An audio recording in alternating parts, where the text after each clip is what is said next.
Good morning, everyone. As many of you know, I'm Mr. Byrne from Glenbard West High School in Glen Ellen, and Mr. Faribaugh from Albemarle High School in Charlottesville, Virginia is here as well. But I am certain that none of you are here to listen to us talk. Exactly. You are here because you're almost as excited as we are to hear from our guest, Dr. Frances Arnold. I want to give you a little bit about Dr. Arnold's background for those of you who are just logging on. Frances Arnold was born and raised in Pittsburgh, Pennsylvania, where she attended Alderdice High School. Go Dragons. If you're listening, we're excited to have you. She has a degree in mechanical and aerospace engineering from Princeton and a doctorate in chemical engineering from the University of California, Berkeley. She's currently a professor at the California Institute of Technology. In 1993, Dr. Arnold conducted the first directed evolution of enzymes. From our studies on these lessons, we know that enzymes are the proteins that catalyze chemical reactions. Dr. Arnold used the principles of genetic change and selection to develop proteins that solve some of humankind's most challenging chemical problems. The uses of her results include more environmentally friendly manufacturing of chemical substances like pharmaceuticals and the production of renewable fuels. For this work, Dr. Arnold was awarded the Nobel Prize in Chemistry in 2018. Good morning, Dr. Arnold. We're so excited to have you. Thank you so much for being here. How are you? Oh, I'm well. Good morning, Sean. Good morning to all the students. Thanks so much for being here. I'm going to just jump in. We have like so many questions we want to ask. We just have like kind of a nice free-flowing conversation here. But since the primary audience we have here is high school students, could you maybe just describe some of your experiences in high school chemistry or science or just what high school was like for you? I have to say I wasn't terribly mature in high school, so chemistry was not my main priority. In fact, I didn't even take AP chemistry, which was silly. I should have done it. I took AP biology instead because it was easier. But I enjoyed that. As I say, this was an interesting time in high school because we were in the 70s and there was a lot of disruptions going on. And I know you students are going through a lot of disruptions, but we had protests. The cities were on fire from riots and protests. And going to school was a challenge. Getting on the bus every day and getting to school was a challenge. And then, of course, I was 16. So, so I know what you all are going through, and it's hard to focus. But the good news is there's lots of time to make up for it.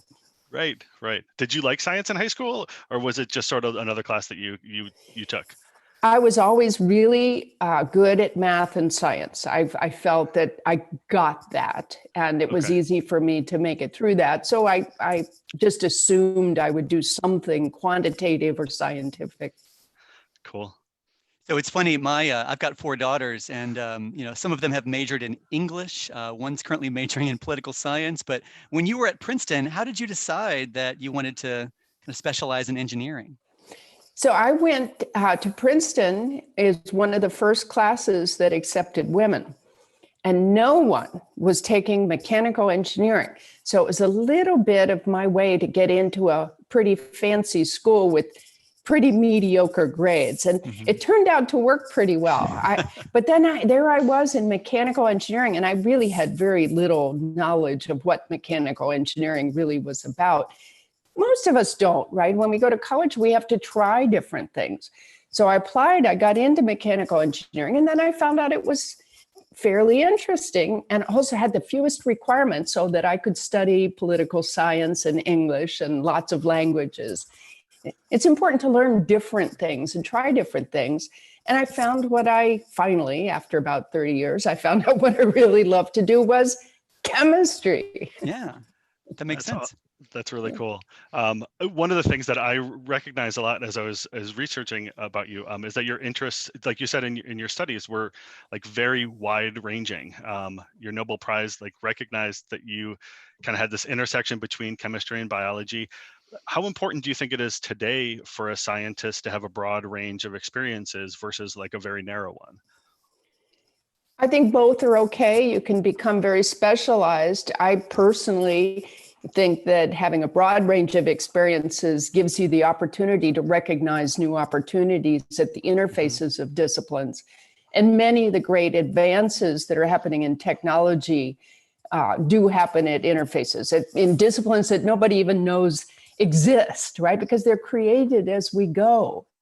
And if you want to be a pioneer, you can take on well-established problems, or you can choose a whole problem that people didn't even know was a problem. People didn't know that evolving enzymes was even a thing back in the 1980s when I first started trying it out. So there are different ways to go. Personally, I'm a little bit ADD, so I like to go from one topic to the next, and I still take courses. I'm taking human genomics right now. And I think that a lot of students don't really understand exactly what research is like or what engineering is like. So, from looking at your work, there's obviously, it seems to me that that your research, because it has an impact and has a connection to making the world a better place, there are a lot of scientists out there who are doing more maybe theoretical research, or I'm just curious, I want to learn more, but maybe just talk a little bit about your focus and how it seems like the research that you've done for many, many years has been focused on very practical applications. Just talk about that a little bit. Well, again, I'm an engineer by training, and I build things that help people or the planet. I'm very interested in helping the planet. And as a child of the 60s and 70s, I grew up in a time when renewable energy was becoming extremely important. My first job was in solar energy. I wanted to use my quantitative skills, my engineering skills, to do something that would help make the world a better place. And I think I share that with a lot of young people today. We want to make the world better than the way we found it. My generation has not done a very good job at that, I have to say. But it's a worthy goal to do that. And being an engineer, I looked at problems where I could find solutions that were useful. And by the way, it's not useful unless someone uses it. Scientists love to say that what they do is useful, but if nobody uses it, it's not useful. And that's an engineer's viewpoint. What are some of the next problems that you think are going to need to be tackled by people or by the young people that are listening to this? Well, chemistry. Let's talk about chemistry. The best chemist on the planet, in the universe, is the biological world. Nature is by far the best chemist who can take renewable resources from the environment, carbon dioxide, sunlight, and convert that into living, moving, adaptive machines, right? Yeah. The chemistry is just phenomenal. And if we can learn how to do chemistry like that, either mimicking nature or the way I do it, using nature, reprogramming the code of life to do chemistry for human beings, then we have a chance of living a lot more sustainably than we have in the past. That's great. That's great. And so do you have like a message for students when they're considering their futures, or either in chemistry or STEM or just in college and in general? Well, I certainly hope that you'll use, obviously you are AP students, you are interested in science, you have skills that make you able to absorb this complex material and do something with it. You can do a lot to help the planet by staying in science. Science and technology will provide the solutions that help us live sustainably. And that's a great way to use your skills. I agree. All right. Well, I would say that, and again, feel free to tell us any other specific things about your chemistry or your research, but I'm going to ask you a question that's not related to science at all. Here we are spending a lot of time at home. And again, I thought I'd just ask you, are there any TV shows or movies or other types of at-home activities that you're currently spending time on that has nothing to do with your work in the lab? Oh, well, of course, we are cooking.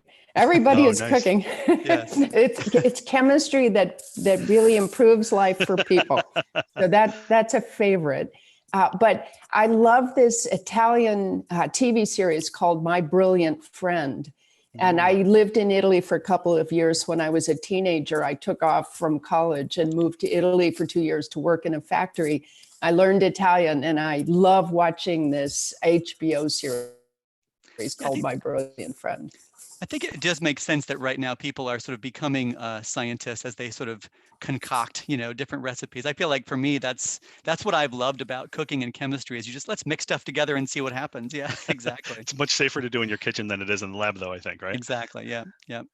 Well, the Italians love food. So blending Italian and cooking and all that, it makes for a very happy atmosphere if you're stuck at home. I agree. I agree. Exactly. Exactly.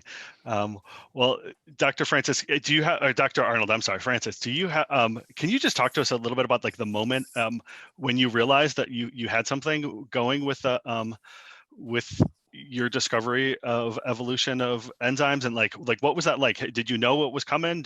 Was there an aha moment, or was it much more of like a progression? I think there was an aha 6 months, Okay. which is a very short period of time. Of course, it took the rest of the world. It took me 6 months to recognize, oh, wow, I've really got it. But it took the rest of the world 30 years. So sometimes we're a little imbalanced, right, in our recognition. Yeah. But why did I recognize that evolution was so powerful? Well, first of all, that's the way that everyone has been designed. All the biological world is the product of this tremendously powerful design process. But I recognized it would be important for us and for engineering enzymes, because no one knew how to do that. No one knew how to go in and tweak an enzyme to make it better at what it does or make it more useful in a human application. So that when we made random changes, and evolution's all about making some random changes and then selecting the ones that are better, you learn from the experiment. You do a random survey and you learn from the experiment what the protein cares about, not what you care about, but what the protein cares about. And when I found out what the protein cares about, and I knew that no one else knew this, that all the rules that people had come up with were completely wrong, I said, I've got it, because I'm going to capture the secrets of this complex world and let it tell me the rules. And everybody's going to do this because no other process works. I would imagine that some people are motivated by the message of it can't be done or it's impossible. And I think for you, it seems like a lot of what your work, hinges on is, well, we've never given enzymes a chance to, work on this substrate. Let's see what happens. And then the enzymes surprise you and you say, well, there you go. We had so much fun. Just 3 years ago, we made the first enzymes make bonds between carbon and silicon. There's no enzymes in the biological world that do that. But all you had to do was just ask, and they said, sure. So we just found all sorts of proteins out there in the world that could make bonds between carbon and silicon if you gave them the right reagents. Nature is poised to do all sorts of new chemistry, for good and for bad, right? Because it'll break down your new antibiotic. But she'll also put together things in completely new ways if you just ask her. Yeah.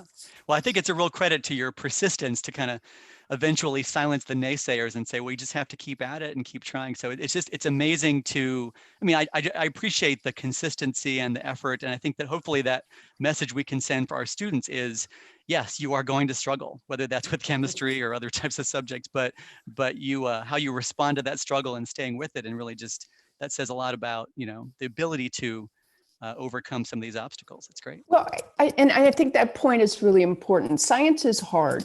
There's nothing easy about being a scientist, but that's exactly why it's so much fun and why it's worth working at. It's hard for all of us. It's hard for me, for sure. Chemistry, oh my goodness, I didn't take my first real chemistry class till I was 25 years old. You guys, you students are lucky. You're getting some of these important concepts now. And it's hard, but it is so much fun. Yeah, I think that's very true. That it's definitely worth it. Just kind of stick with it. So, Dr. Arnold, how has technology changed your work? I imagine, you said 30 years ago, computers were a completely different thing. Video chatting like this, wasn't a possibility. How has it improved it for the better, for the worse? I imagine probably a little bit of both, but what are you saying to... Communication technology has completely changed. All my original papers were typewritten and painful and all that. But what really changed in my life was this molecular biology revolution, DNA technology. And that changed. The first cutting and pasting of DNA was happening when I was a student. And I could see that there was a whole new world that was opening up. And this, you students, you should be looking around and thinking about, gee, what's the world going to look like? What are the capabilities that we're going to have in 10 years that, my teachers never even considered? Right. And to me, that was the ability to cut and paste DNA. And that was such a powerful development in technology that I was able to exploit and use to make new enzymes. That was what the most important thing to me. And the fact email that, is also very helpful. and the fact that at some point you realize, no, I don't think we're going to go in and make these changes. Let's go ahead and let the enzyme and the breeding process, let that work it out. So yeah.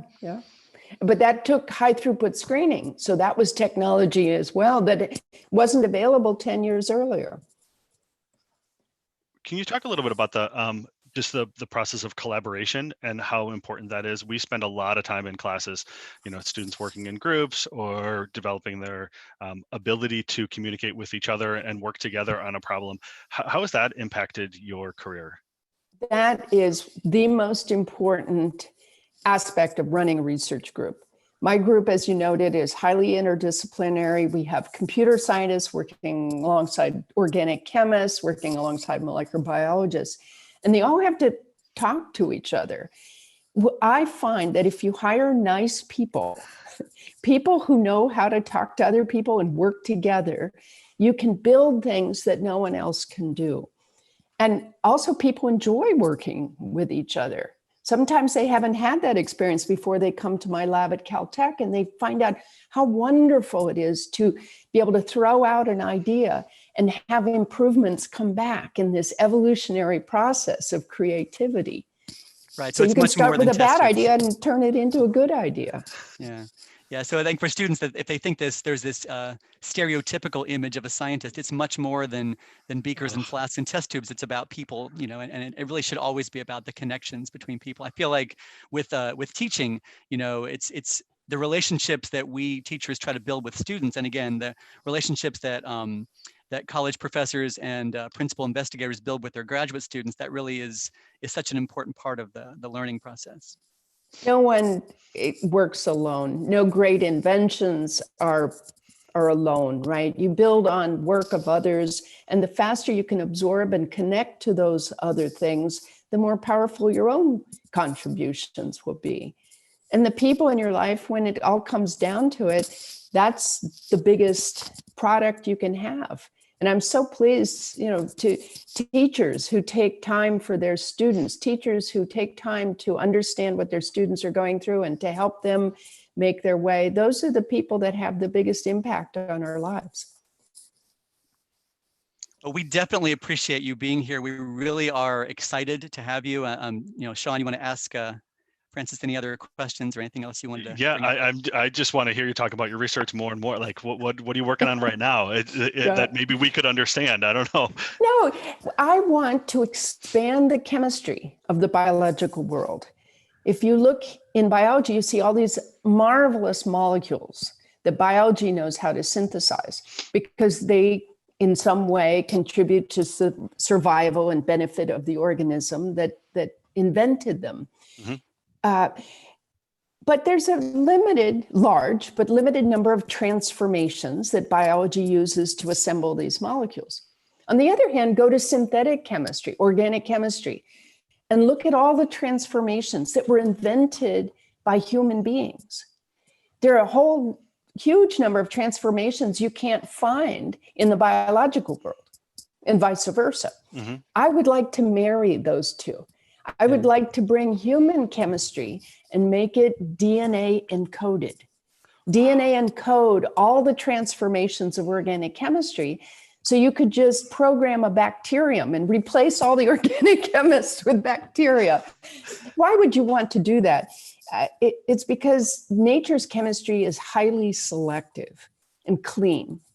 And you can put all these catalysts together in one bag. And they do everything simultaneously in one bag of water. That's chemistry that humans can't mimic. I mean, we can't master chemistry like that. That makes sense. If we could expand what transformations, then we could make all the molecules or a large fraction of the materials and fuels and chemicals that we need in our daily lives just with clean biological processes. Maybe even starting from renewable resources like atmospheric carbon dioxide. Because biology knows how to do that. It's called a plant, right? Right. So instead of trying to find this ultimate, platinum or rhodium or osmium catalyst, let the enzyme take care of business and do it in a very specific way. Enzymes know how to do all that with iron. Iron has all sorts of wonderful oxidation states and capabilities that we're just beginning to discover. And this is the other thing I want to say about the science. We're at just the beginning of discovery here. In AP chemistry, you learn a lot of things that people have known for a long time. Believe me, there's a lot of things that nobody knows and that are waiting. They're like little gold nuggets on the wall waiting for you to pick them off and discover them for the first time. The biological world is full of that, of those gold nuggets waiting to be understood and captured and used by humans. That's a very powerful message. I think students do sometimes feel like science is all about facts and memorizing things, or that somehow I'm just acquiring knowledge. But I think the fact that, not knowing something really is a very powerful motivation to make you want to learn more about it. That's great. That's a good message. Like the most exciting position to be in when you don't know something and say, oh, this is such a great opportunity to learn and to figure it out. And whether that's something that, maybe some other people do understand, or maybe it's something that nobody understands yet, is just an exciting feature to look forward to. It's so much fun. I look at acquiring knowledge is like putting money in my pocket, right? It's like I find a dollar bill and put it in my pocket. But when you go and discover something, you can spend that dollar bill and you get remarkable things back. So it's worth investing in that knowledge so that you are able to recognize that gold nugget when you see it. That's really a really very awesome. powerful message. Thank you. Thank you. Thank you. I would love just like a quick minute on what your experience was like winning the Nobel Prize and going to receive it and all of that. I know, want to respect all of your great work, but that would be a cool story for some of our students, I think, as well. Well, as you may know, the greatest accolade of my life had happened last year when I was asked to appear on The Big Bang Theory. And I wasted a perfectly good morning filming the Nobel accumulation on The Big Bang Theory. But the second greatest accolade was being able to go to Stockholm in December 2018. I think it was about 10 weeks after I got the call. In the middle of the night, I was in a hotel room in Dallas when I got the call from Stockholm. And that was pretty exciting. Of course, no one answered the phone when I called it home. My children were sound asleep. So I think it took 4 hours. And then finally, my son says, "What do you want, Mom?" A little bit of news to share. Okay. Yeah. So one message is make sure you answer when your parents call you. Okay. That's an important message for our students to hear. No, it was so exciting. I went to Stockholm with 60 of my friends and family, 60. And former students from all over the world came. My family came, friends came, and we had one great party all week long. It took an entire week and we had such a good time. Everybody still talks about it. So my advice is if you ever get invited, you should go. And with respect to Caltech, I would say that winning a Nobel Prize at Caltech means welcome to the club, pretty much. Is that how it works? Oh, they're a dime a dozen. Nobel laureates. So the Wall Street Journal called me the next day and said, "Oh, what do you get? What do you get for getting a Nobel Prize? Do you get like a free parking space?" And I said, "Oh, no. If we gave everybody who got a Nobel Prize at Caltech a free parking space, there'd be no parking left." I'm the 38th. And there's only 300 professors at Caltech. 10% of our chemists have Nobel Prizes. Bob Grubbs, Rudy Marcus, Ahmed Zewail before he passed away. And there's only like 30 chemists at Caltech. Yeah, so. Yeah. That's amazing. That's amazing. So I'm just one of many. Well, Dr. Arnold, we want to be respectful of your time, and we're so thrilled. That absolutely one of the highlights of my life is going to be able to have a conversation with you and meet you and hear your words of wisdom. I know our students are going to do, so many great things in their future, and that we got to connect them with you is a really awesome part of that process. I don't know if you want to leave us with any parting words or leave them with any parting words before we sign off. Oh, I just hope the students, first of all, that you get through this safely with your families, that you learn that chemistry. It will come in handy someday. And I hope that you'll go on and do something really rewarding for yourselves and for the world. We need you. That's a great message. Good Thank work. you. Thank you very much. Thank you. Thank Such you. a great message. Well, students, that's going to be the end of our lesson for today. Thanks for joining in. We will be back tomorrow with some reviews of free response questions from previous AP tests, but couldn't pass up an amazing opportunity to talk to Dr. Arnold today. Hope that you'll go back and rewind this way more often than you rewind my lessons and listen to her words of wisdom, write those down, put them up on posters on the wall, and we'll see you back here tomorrow morning. Have a great day. Be safe.